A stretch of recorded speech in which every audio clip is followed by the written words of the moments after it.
Hi, this is my first post for Raw Honey Mamas, because a lot of y'all probably don't know me. You're like, who's this crazy lady on here? Well, my name is Stephanie Reinold. I am actually a physician, a medical doctor. I'm in my residency in psychiatry, currently in Washington, D.C., and I have a special interest in women's mental health. And I'm also a mom of two. My daughter is almost 4. My baby is almost 8 months. And my husband is in the Army, so I have a lot on my plate.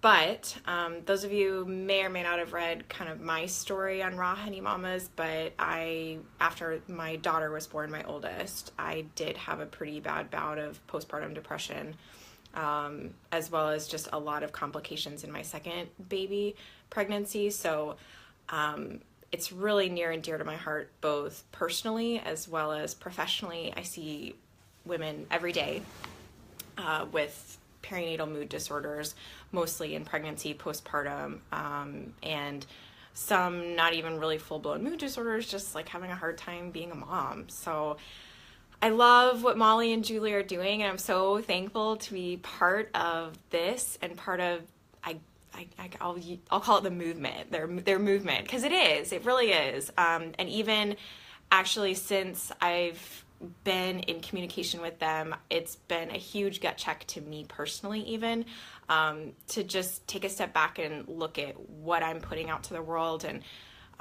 what I'm putting out to my patients, because I think sometimes maybe one of my even personal weaknesses, I'm getting real deep with you guys on my first video, so but I'm from the South. I'm from Texas originally, born and raised, and I do think it's a bit of a cultural thing. I would say probably in the South general, but definitely Texas, that appearance is a big deal. And I've always known this about myself. I had kind of some disordered eating history, like back from high school and college. I think all centered around like perfectionism and trying to look and be perfect. And, you know, I've always sort of wanted to have the perfect grades and the perfect life, but not even actually like an internal thing as much as I wanted to portray to the outside world that I was perfect. And there's a lot of stuff from my childhood too. My parents were kind of always like that. Like we never shared our business with people.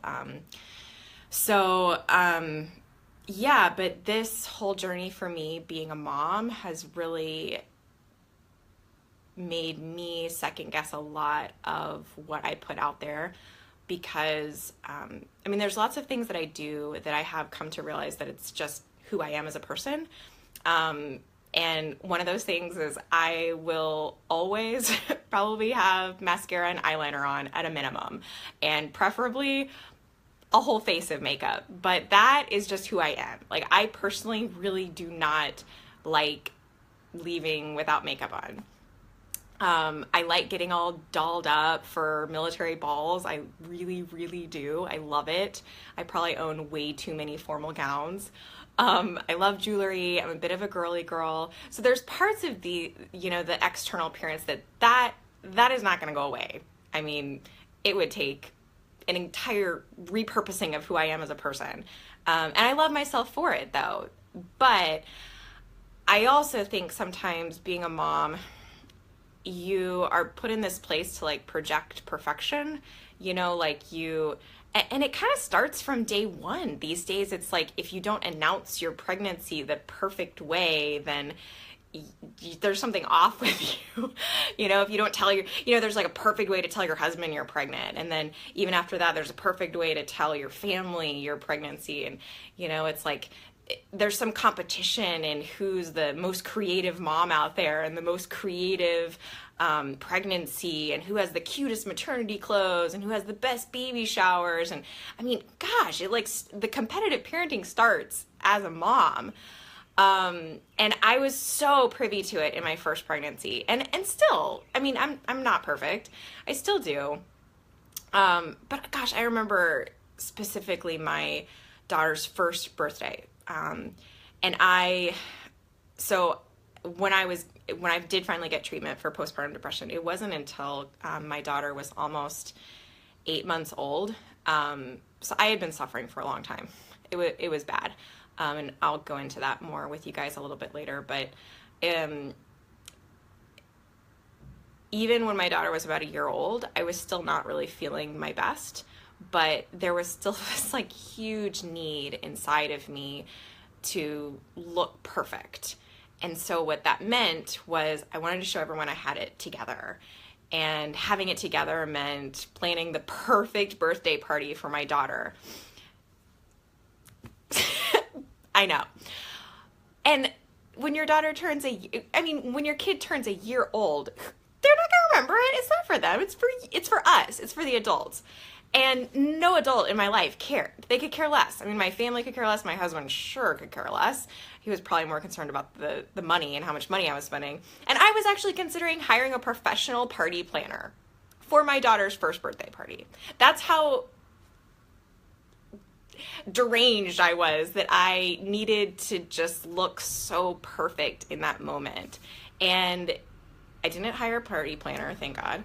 But I do remember buying these things off Etsy, and it was a darling birthday. And I really do have great memories. And there is a part of me that's so thankful that I put myself out on a limb to, plan this awesome birthday party for her. But looking back, I'm like, how much of that was really necessary? So I have a purpose. There's a method to my madness in this whole stream of consciousness. Because right now, as I sit, and why it's super early your time, because it's afternoon my time, because I am currently in Dublin, Ireland, for the World Congress on Women's Mental Health Conference. And there's a lot of emotions that are coming up for me while being here. And it kind of all ties into this external expectations. First of all, there's a lot to the story why I even came to this conference. Some of it's actually required before I graduate that I present at a scientific conference. And this was one of the few women's mental health conferences that was later in the year, because I couldn't go, obviously, right after I had a baby. And I wanted to wait till he was a little bit older till I left him. And I'm already having so much guilt about leaving him right now. But there's a lot that I can take away from this conference, and I'm meeting a lot of people, but really there's a lot of things that sound and look great on paper, or, you have so much hype and expectations like wrapped up in something in the future. But then when it really comes into play, like this conference, it's like, I really just miss my kids. And that's all with the caveat that I'm a total homebody. I used to be a lot more adventurous. I backpacked through Europe when I was in undergrad. So I have actually already been to Dublin before. So some of this is not as, I don't know what the right word is. Novel. It's not just like, oh my gosh, it's Europe, it's so great. But you know what, that aside, I think even if I hadn't ever been here, really my heart is with my family and my husband and my 2 babies. And a lot of times, all that effort and stress that you put into the hoping and expecting and wanting, really when it actually comes into fruition, it's never what you expect it to be. And all that to say that that's okay. You're completely normal. I always give the analogy, because a lot of my patients that come in postpartum, that's one of the big things that we work through, because they have all these expectations, whether it was around their birth or the actual idea of being a mom or just pregnancy, and nothing is matching their expectations. They're just miserable. So we talk a lot about what exactly are you wanting? What exactly, and was that even realistic? And allowing yourself to just be okay that this didn't live up to your expectations, and that's okay, because it doesn't for a lot of people. But the analogy that I give is New Year's Eve. So how many of y'all have had a good New Year's Eve? if you have, you can send me a private message later, okay? Because I think I've only had maybe one good. It wasn't even great or excellent or fabulous. It was just like not horrible.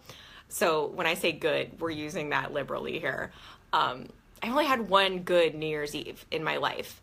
And other than that, there was always so much hype and so much expectations and, you know, oh, this year I'm going to like meet the awesome guy and it's going to be this fabulous party. And anyway, beside the point, but I've never had a fabulous New Year's Eve.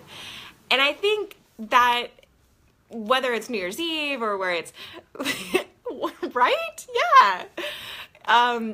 But there's something out there, whether, you know, some people it's their birthday. My husband hates celebrating his birthday. He complains. So his birthday is July 2nd and it always falls usually over July 4th. So, and he was either deployed or, his induction day when he started West Point was on his birthday. He's been deployed for like 3 of his birthdays. Like he's never had a great birthday. So for him, it's like birthday. Like he always has this, but for you, it's something else, you know, like maybe, you know, you're really expecting to like love babyhood and you didn't. And then you're really expecting to love the toddler years and you really can't stand your daughter. Or, you know, there's stuff that we like put so much hype into and it's just, ooh, that's exciting. Definitely if I had a baby on New Year's Eve, Christy, I think I would probably like New Year's Eve. That's pretty special. You know, my sister-in-law's birthday is on New Year's Day. That was probably a pretty good day for my mother-in-law too. But yeah, so there was a lot of expectations coming into this trip and needless to say, I'm just not really meeting my expectations. So this afternoon, because none of the sessions and lectures were that exciting to me, I decided to just kind of like talk out and I'm probably going to go into the city a little bit and just kind of sightsee around. So because I just kind of need a break from all the academics and science for a little bit. Don't get me wrong, it's super interesting stuff and I can tell you guys more about actually the science of what I'm learning if you're really interested in that sometime later, but I just wanted to share who I am with you guys and give you a little bit of raw feel from me. I'm a real mom. I shoot real. I have struggles just like everyone else. It's really hard to be away from your kids when they're young. But I'll leave you with this. There are times in your life that you absolutely should make this time for yourself. And I'm really battling with this, but that's what I keep telling myself when I have those mom guilt moments come up, because I do deserve this. And maybe that's not even the right sentence to say. It's not like you deserve it or don't deserve it, because we deserve lots of things that we don't get. But making something special for you that's only yours is a really, really crucial thing, I think, for any mom, but even, I mean, every woman, but especially for moms, because everything in our life has been taken away from us pretty much since we've gotten married. Everything's for my husband, especially military wives. Oh my gosh, we go through it all. I mean, literally everything I've done in my career has been to geographically be near my husband. And I love him. I would do it all in a heartbeat, but it also takes away all of my autonomy, which is really sad. And I've also struggled with infertility and having a miscarriage in my past. And so even the timing of pregnancy and when you can and can't have a baby is taken away from you. You just start to realize, like, wait, what is mine in this world? Like, who am I?